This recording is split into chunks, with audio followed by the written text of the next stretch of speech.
What do you fear most about the 90 days coming up? Like when you think about it, where you're like, oh, okay, I can do this. I can do this. Yeah. Is it just the fact that you have to commit to something for that long and you can't you can't on week 2 go, nah, I'm going to do something else. Apparently you're committed, or is there a specific aesthetic? I can tell you right now, my wife is far more committed to this for me than like, she's like, you're doing this. You need this. And this what is is going to be it, good if for you you. don't mind me asking, that She's just like, she's heard the stories of like men become more present to their wives. They listen better. They're more helpful around the house. They're more gentle.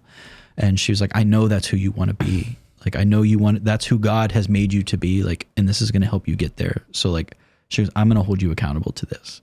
And so she will, huh? She will. She's like, tell me the disciplines. I'm like, well, no TV. We watch TV together every night. We have our shows. She goes, that's fine. She goes, sometimes I'm still going to watch TV. And I'm like, that's fine, because like my Exodus is not your Exodus. I'm not going to impose that on you. This is so cool. She's like, but we'll find something else. We can read books. She goes, maybe sometimes like if you want to go listen to a podcast and I want to watch a show, like maybe we spend. Woman. Yeah. So she's just willing to accommodate that. Yeah. And that's what, I mean, any man who's interested in it, who's married, talk with your wife, I remember when I did Exodus 90 back in the day, there was kind of agreed upon thing in the group, because we started to realize that, like if one of the men went out for a date night, the wife really wanted him to have a glass of wine. So he did. Yeah. But there was a sort of agreed upon, all right, that makes sense for the good of your marriage. So I like that there's sort of flex in the joints there. Yeah. But it's not for the sake of dispensation culture. It's not right. It's not that at all. Not making the exception the rule. Yeah, and I can see something being similar, right? Where it's like you're doing Exodus 90 and your wife says, I really would love you to watch this movie just this once with me. Yeah. And be like, okay, yeah, let's do that. That's the other thing that's cool as an Eastern Christian coming in is like the culture around Exodus really lends itself nicely to the Eastern way of things, where it's like, hey, if I'm fasting and my wife cooks dinner and she makes steak, I'm going to eat the steak with gladness of heart and be thankful for what I have. It's not... To be clear, on Exodus 90, you don't give up steak, but you're saying in the Eastern fasts. Right, yeah. For the entirety of it, during Exodus 90, it would be Wednesdays and Fridays. Right. You would do that. But, so like there was a story, one guy went out, he was like a young professional and went out to a networking event and like was having a really great conversation with somebody about a potential job, and the guy ordered him a drink. And he was like, I'm doing Exodus, what do I do? He's like, so I texted my fraternity and they were like, have the drink, dude. Like just have the drink. When I did Exodus 90, I went to Uganda to speak, and for that entire trip, I did not watch the TV. It was not easy. Yeah. Because you get a TV literally there for on the a plane. very long time. Yeah. I didn't think about that. But that's good, right? Yeah, it is You good. want to do it, Felt and you're saying, good. I'm not going to do it. Yeah. I think one of the best things Exodus 90 can do for men is to have them detach from their screens. I mean, because I know they say unless for work, but the problem with me and with you is work is kind of broad. Yeah. I mean, I could see you justifying certain Orthodox or Catholic content because it keeps you abreast of what's going on in this realm. And social that you media work is my in, job. and social media is your job. So what are the parameters you're trying to set up for yourself now? Yeah, I think it's just being more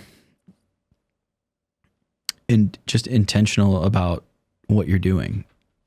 Like, I don't know how to explain that. Like, it's just, you need to stop and think before you make the next click.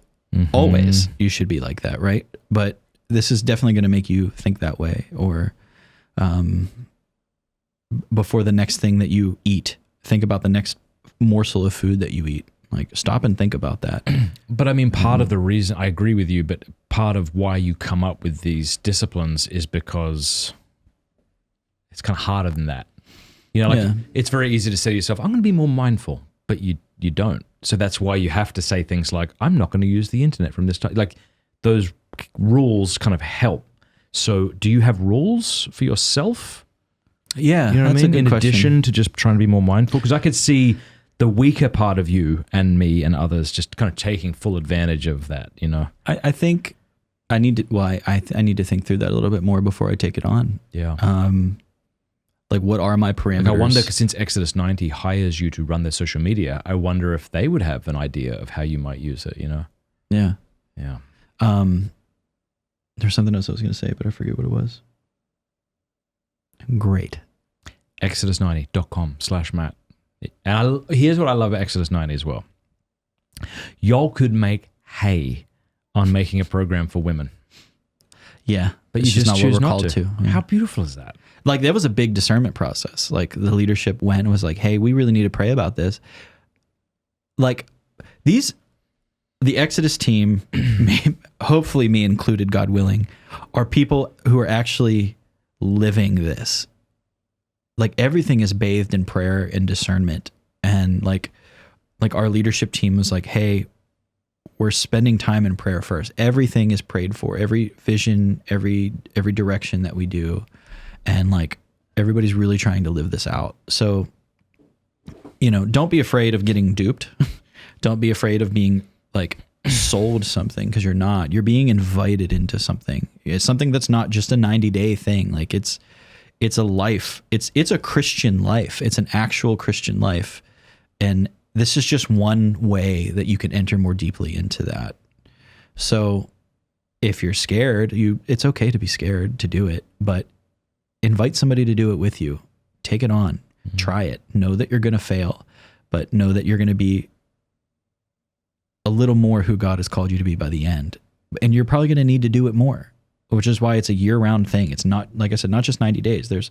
We have stuff all year round, but beyond that, most men that do it multiple times. Like, I talked to a guy last week that has done it something like 13 times, which we were like, it hasn't been around for 13 years. How'd you do it 13 times? He's like, I just did it other times of the year on my own. And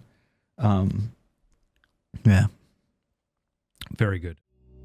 Hey, thank you so much for watching. Before you go, do us a favor, leave a comment, let us know what you thought of the video, like, and subscribe.